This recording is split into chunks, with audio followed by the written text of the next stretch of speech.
Blessings, everyone, and welcome to Heart to Heart. Today, we're going to talk about finances. I have a couple little tips and that will help you to, I guess, improve your financial situation. The sad part about our lifestyle and our culture is that most of us work 9 to 5 and we can't make ends meet. We live a stressful existence. We don't really get to enjoy any of the extracurricular activities that we do with our friends and families because most times we're worried about the money that was involved or other situations surrounding it. So I just wanted to give a couple of quick tips on how you can enjoy the money that you make. um, the first tip, if I had to say the most important one, is have a realistic budget. Be realistic about your budget. When you make your budget for the month, be realistic. And by realistic, what I mean is include everything. If you work an office job and you know that you buy breakfast and lunch every day, you have to have that in your budget. Most times people trip up with their budgets because they don't include things like that. They don't include the gas that they use to travel, not just to work, but just to get around on the weekends. Include things like laundry. Include all the things that are expenses, not just your rent, not just the utilities, not just the car note.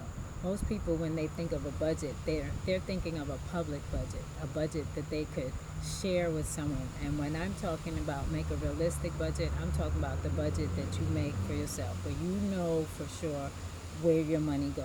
If you know every payday comes and you have that extra big lunch uh, at lunchtime, you need to put that down in your budget as well. If you know that you have an inclination to add a few people on that night, it's pay night, you want to go out and hang out with the guys or the fellas, whatever it is, you need to put that down too. Depending on what is going on for your pay cycle, you need to add what is going on. If you know your aunt so and so's birthday's coming up and you got to show up with a gift or a dish or a meal, or it's a long distance and you have to travel, you need to include that in your budget as well, so that your budget, like I said, is realistic and it'll match with your money, so that you're not coming home with a paycheck $750 and you're expecting to spend $1,000, but you didn't incorporate it in your budget, and now you're like, oh my goodness, you're stuck. Be realistic with your budget. Another way that you can save money is try to avoid fees. Fees being late fees, fees being unnecessary fees. Like, for instance, if you're late with a bill 1 day, 2 days, they're going to charge you a late fee. If you know that you're going to be late with a bill, because you usually know before that 1 or 2 days, you know when your bills are due, you know if you're going to be late. If you know you're going to be late, call, get on the phone. And when I say call and get on the phone, do not call your family, do not call your friends. Call the institution that you owe the money to and make some type of payment arrangement with them. Chances are you're not the first person, and they have these things set up to help people. But what we do is we don't take advantage of them. Our pride, we let our pride get in the way. Oh, I know I can do it. And then you beat yourself up. You go through this little mental battle with yourself, and that's unnecessary. Just get on the phone, call them up, say, listen, bop, bop, bop, I need to rearrange my payment schedule. What can be done? And chances are, like I said, they will help you. If you get one of those agents that is not helpful, hang up, call back, find someone that is going to help you. It is their job to provide customer service.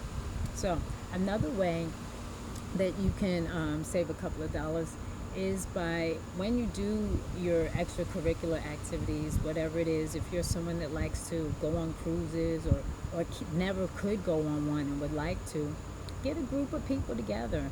The more people you get together, the prices go down, because they give you group packages, they give you group rates. So take advantage of things like that, so that it's not like we're working and paying bills and that's it. All of our money always goes out to bills. That's part of the stress of it. The money is not supposed to just go to bills. They're going to get their money. You know you're going to pay your bills.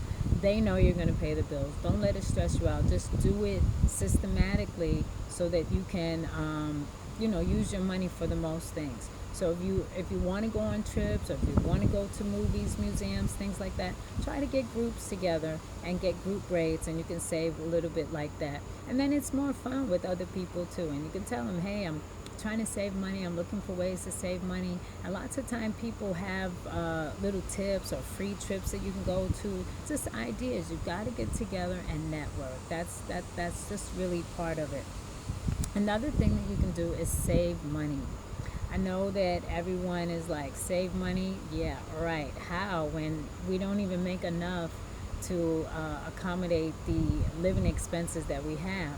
And I realized that most of our expenses now were things that were one time considered luxuries that have now become staples, so that now everyone has to have a cell phone. Everyone now, certain things, like I said, have now become staples. Water, the extra electricity, Wi-Fi, things like that. So you say, how can I save money? Try little secret tips that I tell. Well, they're not secret anymore, but try these little tips. Change. Anytime you get change, what I usually do is, at the end of the day, whatever change is in my pockets or in my purse, I take half and I put it in a jar, and the other half I remain in my purse. Same within my car. If I get in my car and I have change in my hand, it goes in the ashtray. I'm not a smoker, so it goes in the ashtray, and then you build up change there. People don't consider change as a means of currency. I am not sure why not, but it adds up. That's a quick little way to save. You might not feel like you're saving, but you'd be surprised how quickly it does add up. And then for those who don't want to deal with change, save $1 bill here or there. Stash it somewhere. I know you feel like, oh, $1 is nothing. But what happens is that $1, when you look at it again, you say, man, I need to add more. And so maybe the next time you'll put away $2.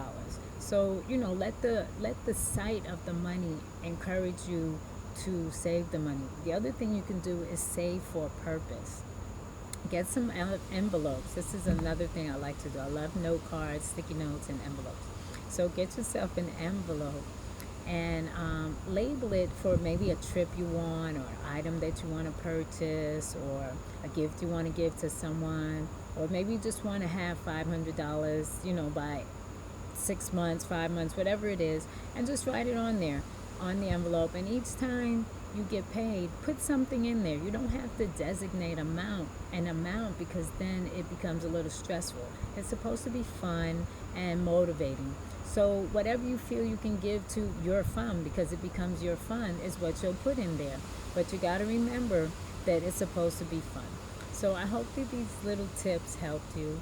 And if you're looking for a more in-depth heart-to-heart with me, you can reach me by sending me an email to EmpressTee.hf@gmail.com, and we can set up our own personal heart-to-heart, and I can help you out with these financial tips. I have a couple more that we can set up for your individual financial situation. So again, if you'd like your own personal heart-to-heart with me, just send me an email at EmpressTee.hf@gmail.com. See you there. Blessings, and thank you for watching.